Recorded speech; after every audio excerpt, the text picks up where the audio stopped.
আখিলাৰো যেন শৰততে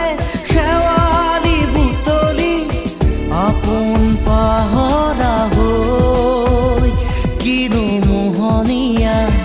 লাজুকী নয়না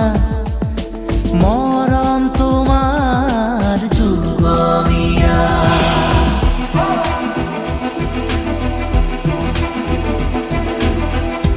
অলকানন্দা ওঠৰ হাঁহি যেন ৰজনীগন্ধা ফুলৰ পাহি অৰুণিমা হৈ আকাশতে যেন আঁকিলা হিৰণ প্ৰভাততে